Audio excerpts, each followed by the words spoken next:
In the Eskimo language, if you pick, they have over 1,000 words just for snow.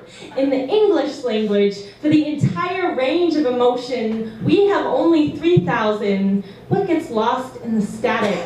When I go to visit her, my grandmother tells me, "Ti voglio bene." I tell her, "I love you too." But this is not an exact translation of that phrase. She presses her hands into mine as if to tell me to understand her wrinkles, to decode her shaking hands. So I try to translate correctly. I tell her, "Nona, your hands seem strong today." But the words fall out of my mouth in flakes and I can't get it right. I tell her to keep taking the pills, they will work this time. But I can't get it right. I tell her, "Grandma says, don't miss me." She only says back, "Ti voglio bene."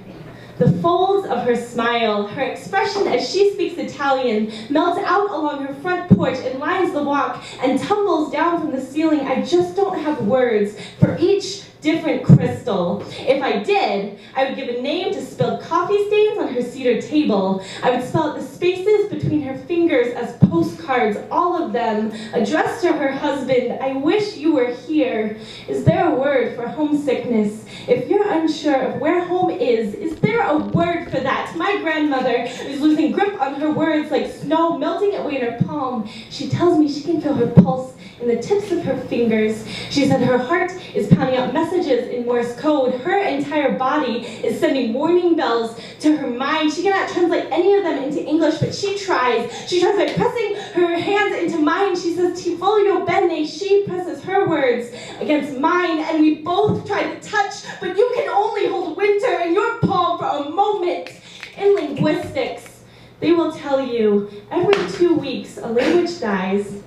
The final speaker passes on. The last word out of their mouth hangs in the air suspended before falling to dust. I wonder how many words the Eskimos let slip from their lips and just watched as they were blown away in the winter wind. Did they try to chase after what they had lost? My grandmother speaks in spilled coffee stains. She speaks in shaking hands, watching her shrink into her skin. I am watching a language die. So when I'm with her, I make a point to give a name to each spilled coffee stain, every shaking joint.